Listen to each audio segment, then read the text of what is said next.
basically they were setting up fades before you even got there. You know what I'm saying? And back then, as a kid, I thought it was cool. I was like, man, these staff are cool. They're setting up these head ups. They're straight. But as an adult, you feel me now? You guys are there for particular reasons. You know what I'm saying? And it doesn't help. Shit, I remember they used to tell us all you motherfuckers will be in prison in a few years. They would tell us shit like that, and I used to think it was funny back then. But real shit, like those ain't the type of people who belong running them type of facilities. You know what I'm saying? All I this actually shit for talked to somebody. I actually talked to somebody who was a correctional officer, retired, and is assisting on the youth programs. And they actually went to LA County Jail, yeah. and even the staff were racist there. From the Oh yeah. Juvi to the county, they basically said like, "Hey, the Mexicans park over here. This is where the blacks park." And you had to tell them like, "Hey, bro, I ain't here to do none of that, bro. That don't apply to me at all." Like Right. the racism exists within the juvenile system, to the youth authorities, to the prison system. And even Absolutely. though the lifestyle, whether it's from family, whether it's from the neighborhoods that we grew up in, whether it's from the homies that invited us into this gang lifestyle, Yeah. every aspect down this path, something contributes to us mentally and in our development to where we're gonna continuously get worse before we get better until it's Right. too late. And just like Right. you said, all we've ever been told at Juvie is like, "Oh, you guys want to fight all day and be gang members? You guys got a prison cell waiting for you." They didn't Right. try to discourage us; they just only encouraged it even more. Right. Yeah. That real life is. I feel like that's what the system was designed to do. You know what I'm saying? As minorities, you know what I'm saying. I don't want to get too deep with it, but as black and brown, and you know what I'm Get saying. deep, bro. Get deep. I love It's deep. designed. It's literally designed for that. You know. That's juvenile hall. You're fighting everybody. You know. But even when you get to the county and prison, even in L.A. County, bro, L.A. County is similar to juvenile hall. There's politics that exist there. There's not politics in juvenile hall. Every man is running any enemy they run into. If you're turned up, you're gonna run all your enemies, no matter what race they are, Southsider, Crip, or Paru, depending on what section you're from. And in the county, as long as you're active, they'll put you in there with three black dudes, or they'll put a black in there with three Mexican Southsiders, and literally your enemy, your deepest enemy on the street, either a Crip or a Paru, depending on the section, could be your celly. As long as you guys are active, you guys can be cellies. So in LA County, they don't do that. They don't. I know a lot of county jails they do that. In Orange County, the blacks and the others go together. The whites and the Southerners go together. You know what I'm saying? In LA County, it ain't like that. In LA County, you can have black cellies, bro. Cribs, Pyrus, all of that. I've had the crazy thing is, I've had cellies from Park Village. There's two-man cells and there's four-man cells where I was at in the 2000 floor, 2600. There's two-man cells and there's four-man cells. So in the two-man cell, I've had dudes straight come from prison, OG Bones from Park Village, roll into my cell, and he's been down. He's a lifer. I'm in the county fighting my case, and he comes in. He extends his hand. What's up, man? I'm Bones from Park Village. Is it cool if I come in? And I'm just tripping. He's older than me. I can tell by his mannerism and all that he's been to the pen. He knows what time it is. And I just kind of like just it just tripped me out that one of my main enemies on the street is about to live with me. You know what I'm saying? It turned out homeboy was cool. In the county, you operate by certain politics. Unless it's kicking off, me and this man can't have an issue because if we do have an issue, it's gonna turn into a race riot. You know what I'm saying? A race war. So he came in. I told him, "What's up, man? I'm Render. I'm from 70 Compton," and he kind of laughed too, like, "Man, I was just with a bunch of your G homies in the Bay," and I'm like, "Oh, that's what's up, homie." Like, but it just tripped me out that what are the odds? You know what I'm saying? We're both from Compton. We're both from opposite sides. We both go at it, but you're gonna live in a cell with me, and I'm gonna live in a cell with you. And on the street, we'd probably try to gun each other down. You know what I'm saying? But right now, we're kicking it. We're chopping it. You know what I'm saying? We're smoking and all that.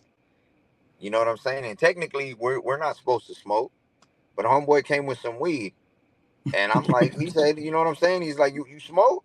Hell yeah, I'm fighting a thick case. I absolutely smoke, and we blazed up. OG turned out to be pretty cool. You know what I'm saying? But it just goes to say this, that if we got out around the same time and we're on the streets, those same street politics apply. You know what I'm saying? And in prison, you know what I'm saying? And in the county, obviously, the same way I know, some of the oppositions, like as a southerner, we beef. Like it's not like up north, where there's no red on red crimes, and that, you get deemed for shit like that. And down south, we all funk with each other, bro. Like anyone near, whether south side, black, white, whatever, we all funk, bro. That's how it is. So in the county, when you go to that Compton court tank, all these other dudes from different Compton hoods, you're gonna run it, or you're gonna get ran, one or the other. You know what I'm saying? And technically, there's a no hands policy where we're not supposed to gangbang. The policy is no gangbanging, right? In the county, it's all Sud, it's all Southerners. We don't gangbang, but once you hit that county tank, all that dies. It's up. When you see somebody, you gonna get your squabbling, Then when Why you, is it that that's one aspect when it comes to the Southern politics that you guys continuously neglect to acknowledge? Like anything else, a loved one, a big homie says down south or up north in the prison systems, you acknowledge it, follow orders, follow through. But when it comes to gangbanging, when you guys find the opportunity to get away with it, it's like you guys want to run it in. You guys want to get each other out. You guys want to beef with each other, but behind closed doors when nobody's paying attention, you guys always want to gangbang on each other. I trip you out on know that. what it is, we're wired. Before you're a sureño, you're a gang member. You grew up in your hood from the sandbox. All you know is your hood, and you love your homies, and your homies love you. So before you become a sureño, before you become into the politics, you got that gangbang mentality. You know what I'm saying? That for me, that's my opinion on it. You know what I'm saying? I love my homies love me. It's sandbox shit, so I'm a ride for mine. Before any political tattoos were put on me, I had that 7-0 put on me. You know what I'm saying? Which aligns with the political aspect of it. However, before I knew anything about that, when I was that 14-year-old kid running around with my little homies, that's all we knew was hood shit. You know what I'm saying? So especially if you've been to juvenile hall, because juvenile hall is gangland. So Yeah. everything about juvenile hall is gang banging on your enemies. You got your kids. You're an adolescent. So you're a young man with a bunch of energy to burn off. And the only way you know how to do it is squabbling in juvenile hall. You know what I'm You're a young man with a bunch of energy to burn off. saying? You know what I'm saying? That's a good. Yeah, we were hyped up on testosterone and all kinds of puberty, going through Right? puberty and all that. That's just the facts about it. Hey, so you leave juvenile hall. You Right. never been to YA. No. So did you have multiple trips to juvenile before you finally caught your case? Yeah, so the way it works in LA County, if you're gonna do any type of time, which is months, a year, 2 years, depending on what the sentence is, you fight your case in juvenile hall. When you get sentenced, you're sentenced to camp, and you go to a camp, and it's not like summer camp. It's jail camp. You know what I'm saying? It's just a place they put you to house you long term. You're gonna be there a few months. You're done with your case. The judge sentenced you. You're going to camp. So I got two camp programs. When you go to camp, it's called doing a camp program. So my first camp program, I went to Munns, Camp Munns. Uh, it's like in Lancaster, and then that was 3 months. The next camp program I did was 6 months, and that was in Challenger and Jarvis. And anybody who's been to Challenger, they know that camp is just, it's a Thunderdome. Everyone's at each other's throat. Everyone's squabbling. And like I said, the way the juvenile hall works and the system of juvenile hall and camp, they're gonna let you get it in with your enemies. They're gonna line it up for you. They're gonna set it up like, hey, this fool just pulled up from 7 O's. You need that? He's right there. Oh, you do? Okay. Right here in the restroom at this time, you guys run it in. Get it out the way. So you're gonna get your issue. You know what I'm saying? Those were the two camp programs I did. Then when I hit 18, I got popped for a burglary, and I went to county jail for the first time. And then what was the biggest case that got you placed in prison? The case that got me placed in prison was attempted murders. Mm-hmm. I I popped two dudes on some gang shit, and you know what I'm saying, I had to pay for it. They charged me for two attempted murders. I fought it for 2 years in LA County, and thank God, you know what I'm saying, through a lot of prayer, it worked out in my favor, and that's actually some crazy shit. So I get popped. Uh, basically, I've been shot before. Well, someone tries to rob me who's affiliated with the dude who popped me years prior. So these dudes, we don't know each other, you know what I'm saying? We don't know nothing about it. And the only reason I speak freely about it is because I already got charged for it. You know what I'm saying? It's a done data. Uh, basically, two dudes get shot. You know what I'm saying? And later on down the line, me and one of my homeboys get charged for it. And while we're in the county for 2 years fighting our case, my bail is 3 million. One of the dudes, both gang members, one of them kept it G. The cops, you know, they catch up to him at the hospital. What happened? One of them kept it G. I don't know nothing. I don't know who did it. I don't know nothing. The other one knew me. I didn't know he knew me. But homeboy ends up saying, yeah, he's the one who did it. Circled me out. Then he circled my homeboy out. Said he did this, he did that. And obviously there was some coercing because the detectives must have gave him my name or told him what I was driving because it was late night when the situation happened. And these dudes were talking about, yeah, he has a tattoo right here, a tattoo. Well, how could you see that if I'm sitting in the car? You know what I'm saying? Like, how could you know that?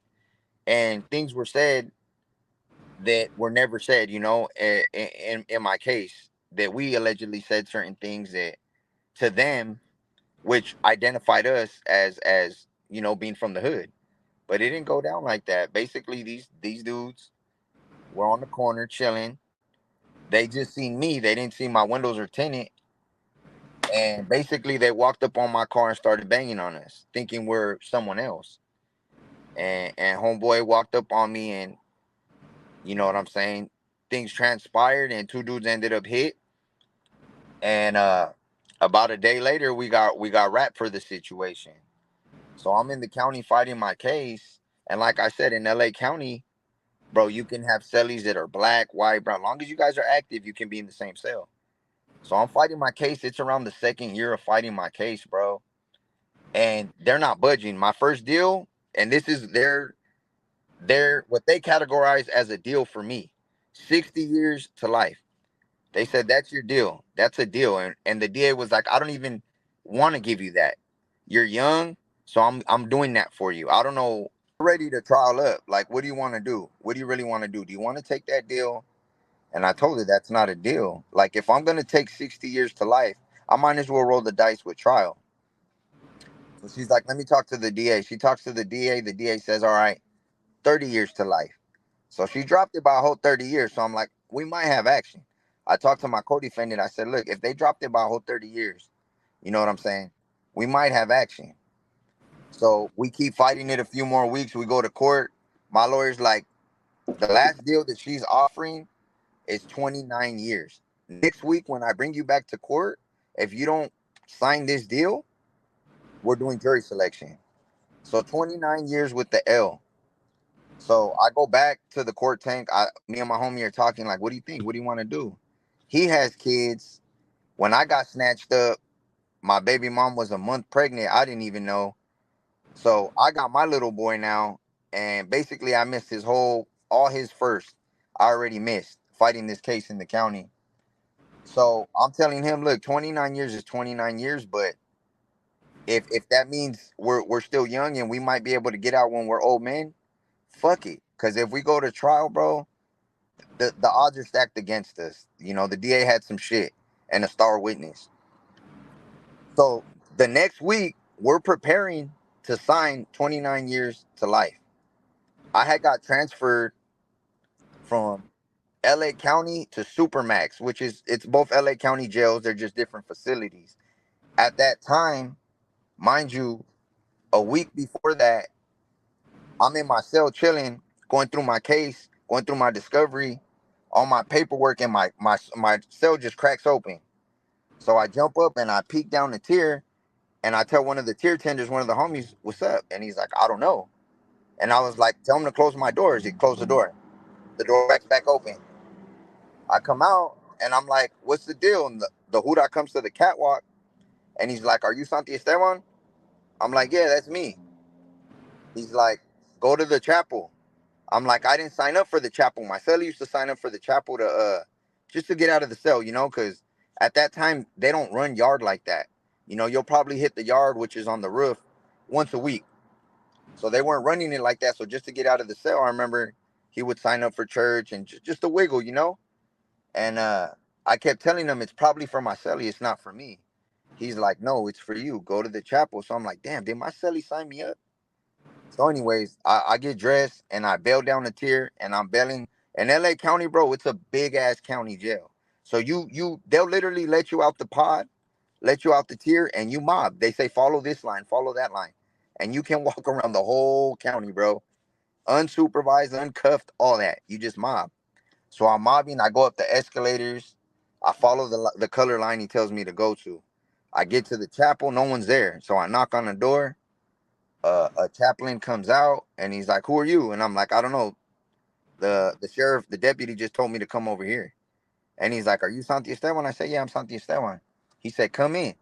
I look in the room and it's a small little office. It's not a church. So I'm confused and I'm like, "What's this about?" I'm thinking OSJ's waiting for me in the room. OSJ is the equivalent of IGI, but of the county jail.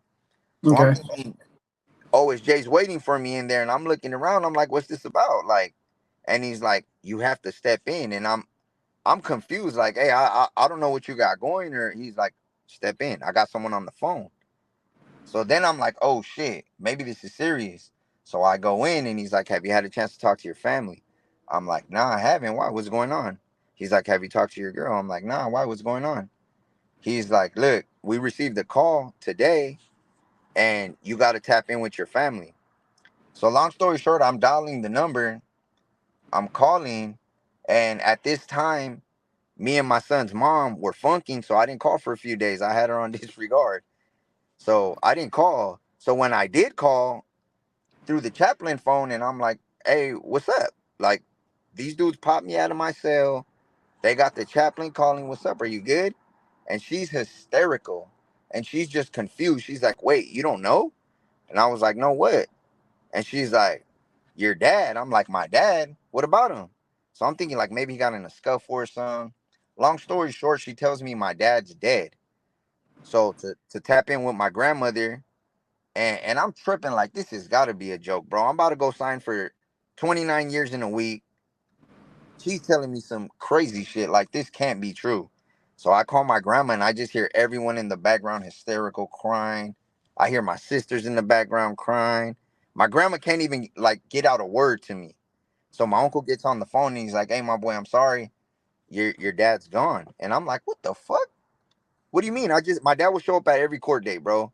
And my dad is ghetto fabulous. He's in the court date throwing up the hood, taking pictures of me, like just joking, like, you know what I'm saying? Like, so I'm like, "What the fuck?" Like, I just seen my dad. Ain't no way. Anyways, he tells me my dad tried heroin for the first time in OD, partying with some females. So I'm like, I'm starstruck, bro. I don't know what to say. And I got this chaplain right here. So obviously it's a given, I break down in front of the chaplain. I clean myself up. He gives me some paperwork and I bail back to my cell. I bail back to my cell and I just went to sleep for like 2 days, bro.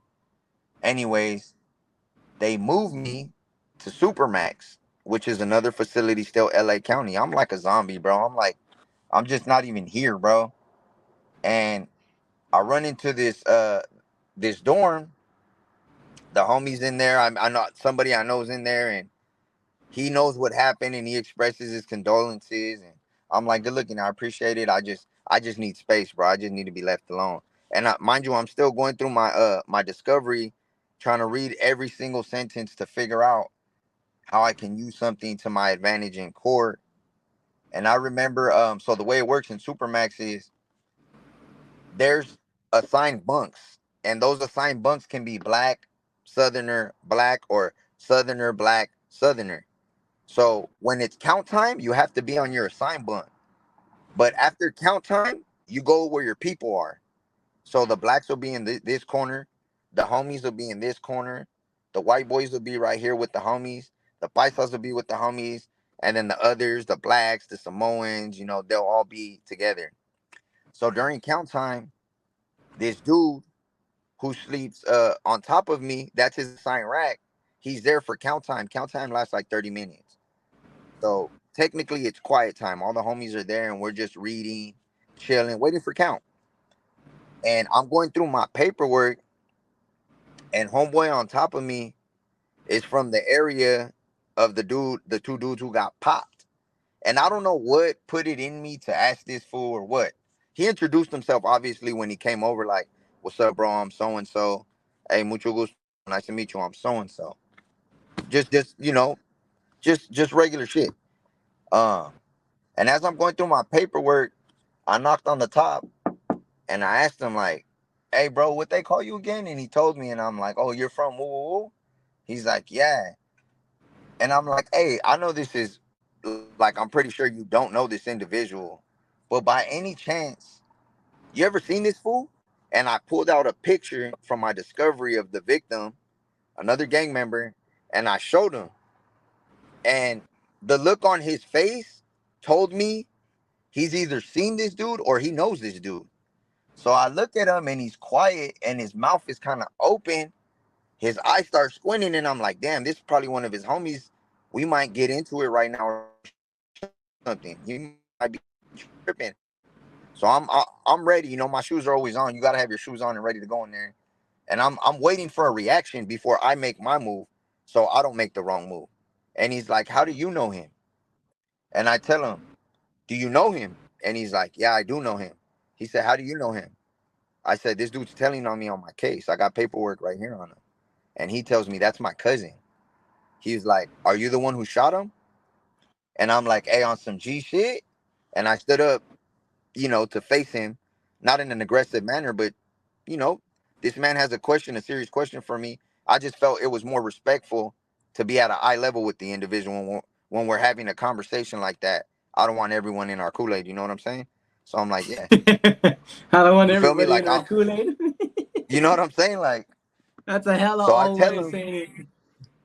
I'm a 90s baby, you know what I'm saying? So yeah, but basically I let him know the situation on some gangbang shit, these individuals they walked up to my vehicle, on some gangbang shit, and some gangbang shit happened. And basically your cousin's telling. I got paperwork, I got a six-pack he circled and signed, and I'm showing this man everything. Mind you, it's count time. The homies are looking at me like, what is this fool render showing, this other race that they're so intently talking. So the homies are all looking like, are you good? And I'm like, it's good, it's good. And basically, I told them, look, I'm next week, I'm going to court and I'm going to sign for 29 years to life. If there's anything you can do to reach out to your cousin and tell him not to show up to court so I can take it to the box, so I can go to trial without their star witness showing up.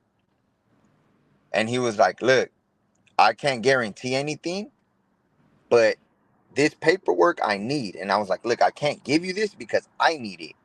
But what I can do is I can help you to show somebody of importance, a G from your hood, a reputable from your hood, who will correct this dude or stop him from going to court. And he was like, we could do that. He's like, look, have your hyena pick my baby mama up and bring her to visit. So the way we did it basically is I took all that information, all that paperwork. It was about 4 pieces of paper that mattered, with his name, with his picture, with his signature. And his baby mama's dad just got out of prison from that neighborhood. He's a reputable from their neighborhood. So he's someone of importance. So he's like, I'll show my baby mama, who will word of mouth tell her dad. So it so happened that our visits literally were right next to each other, and my girl brought his girl. So he hits me, like, gives me a nod under the desk, because the visits are set up, it's glass, and he's like, give me the paper. So I dig it out. I have it tied to my, my nuts. I pull it out and I give it to him, and I tell him, just keep it low, bro, because there are deputies who walk by periodically. And he puts it on the glass, and then he pulls out a note and puts the note on the glass. She's reading the note, and I can see her eyes are just getting big, because they know this individual who got popped. And I guess he was somebody over there in their section. Mind you, they don't know that he put paperwork and told on me, they don't know that. So when we get back from visit, he tells me, like, hey, don't trip. He's not going to court. So I'm low key, like, I feel like weight off my shoulder. I'm still going through it because my dad just passed. I'm figuring out all that. I'm still like fucked up in my head, but I'm like, maybe this is a glimmer of some type of hope. Well, remember I said, I didn't want to talk too loud because I didn't want people in our Kool-Aid. It so happened somebody heard, another homie heard. This homie who heard was like, hey, Render, let me get at you. I'm like, what's up? The fool that you're talking about, what they call him? I told him, they call him so and so. He's like, nah. I'm like, yeah. He's like, that's the victim on your case. I said, yeah. He starts like rumbling through his paperwork.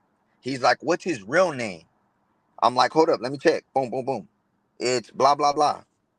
He's going through his paperwork even faster, circling shit. And I'm like, what is up with this dude? This dude ends up telling me, bro, this dude shot at me last year. I'm fighting the case right now. He's a witness on my case. I said, you lying. You lying. Hell no, no fucking way. I'm like, let me read your discovery. Let me read your paperwork. He's like, go ahead. Boom. Shot me his paperwork. I'm reading his discovery, which is basically a summary, a narrative of everything, evidence, everything in the case. So as I'm reading it, I run across a statement where they put the victim on my case, the aggressor on his case, on the stand. And they tell him, are you a gang member? He said, yeah, I'm a gang member. That's why I attacked Mr. Such and Such, which was the homie from another hood, from another area. Then I run to my paperwork. I'm ruffling through my paperwork. And I remember, as the last place I stopped on my discovery was when this dude's on the stand. That's why I'm intently reading it. They asked him on the stand at my preliminary hearing, why did Mr. Santiago shoot you? He said, because their hood is racist and I'm black. So on my paperwork at prelim, he says he's not a gang member. My lawyer asked him, are you a gang member? He says, nope. I never held a gun. I never shot a gun. I don't be around gang members. I play sports. On this dude's paperwork preliminary hearing, he says the reason I attacked him is because our gangs are rivals. So right then and there, I'm like, oh, I got him. I got him. Perjury on the stand. He's a star witness and the only witness. So I tell the homie, I need your paperwork. The homie's like, bro, LA County, it's unpredictable. So many things can happen. What if we get mixed up? I'm like, you know what? You're right. I feel that. I understand that. Let me get your case number. So I get the case number. Boom. Not only that, this black dude on top of me, he told me the dude's not coming. I'm gonna make sure he don't come.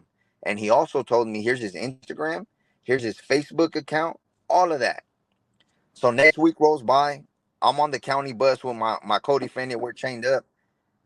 And I'm telling them all of this shit. All of this shit. This happened, that happened, this happened. And he's like, what the fuck? Like, just tripping out off, like, what a coincidence that us three will be right there in that same bunk area within earshot. And we're all tied to this one dude. So we're ready to sign for 29 years. Like, we're our hearts are set. I told my baby mama that's what it is. He told his baby mama that's what it is. That's the best it's gonna get. If we don't, we're gonna get maxed out, go to the box, and it's over. So when we get there, my lawyer pulls me out one more time before we get ready to sign. And she tells me 29 years it is. And I told her, hey, look, I know this is a long shot, but I found out some new information that I think might help me. Here's this case number. Check this. I got the witness on my case for perjury on the stand. And she's looking at me like, you ain't no jailhouse lawyer, fool. Like, basically looking at me like, whatever you got, it's not going to work. I know your back's against the wall and you're feeling these 29 years already, but it is what it is. Basically, she's telling me it's better than life. And I'm like, look, just please, just check this case out. That's a few minutes. Tell the DA, wait a bit, and just check it out. And along with that case number, I gave her the Instagram, homeboy's Instagram, and Facebook. She's gone like 2 hours. I'm in a little cell by myself. It's like a visiting cell by myself, just back and forth, shackled up, pacing, just like, damn, like this can't be good. She hasn't came back yet. They're gonna pull me out, and I'm gonna go sign. Well, I see her belling down the hallway, and we make eye contact for a split second, and she has a big old smile on her face. And the whole time she's defending me, she never had a smile on her face. She gets in the room, and she's like, "How'd you get this information?" And I told her, "Don't trip. That's irrelevant. Is it helpful?" She starts smiling. She's like, "You know what? You probably just saved you and your co-defendant's life." She's like, "Look, the perjury, you're right. It is perjury. So basically everything he said is going to be put into question because he's already a liar. We went on his Facebook. He has gang pictures with his homies and guns. He has pictures on his Instagram with the 13 whacked out and Mexican killer written all over it." She's like, "We got him. We got him." So by law, she has to expose what evidence we have. And the DA has to tell my lawyer what evidence they have before we go to trial. So my lawyer goes and tells her, my client's not signing a deal. We got your star witness for perjury, this. And she pulls out, printed out pictures. So she goes and takes it to the DA and shows her what she has. And mind you, my co-defendant still thinks we're signing for 29 years. He doesn't know me and my lawyer discussed. He don't know none of it. So she tells the DA tells her, look, tell him I'm not going to play no games. The DA's telling my lawyer to tell me this. I'm not going to play no games. I know he lost his dad. I know he just caught another strike in there for we caught a mayhem on a child molester that they threw in our cell. I know he just stabbed somebody and he just caught a strike for that. So technically I can double him up. She said, look, I'm going to do this one time deal. He has to take it right now and sign right now. 12 years with 85 plus a strike. I'll strike his strike and I'll just give him the 12 and he'll get 2 years credit for the time he was in LA County jail. And right then and there, my lawyer told me, you want that? With a smile, I was like, for sure I need that. She's like, you want to talk to your co-defendant? I said, hell nah. Tell his lawyer we're signing for that. And that's what it is. So when I got back to the cell with my co-defendant, I ran it by him. He couldn't believe it, bro. He couldn't believe it. He's like, you're lying, you're lying. I'm like, bro, well, I wouldn't lie about playing with our lives like that. So I sent a prayer up to Pops ASAP. Like, I know that was you from up there, you feel me? Like orchestrating all that. Because ain't no way in a million years we're all in that corner section at that particular time when I'm about to sign for 29 years to life. And all this information just jumps out at me. You know what I'm saying? So that's when All because of some Kool-Aid. all because of some Kool-Aid. Motherfucker Somebody was in, paid attention. he was in earshot and he heard the whole mix. And you got to thank when you're trying to be secretive and he caught everything being nosy. God bless Man, nosy people. bro, it turned out to be a blessing in disguise. And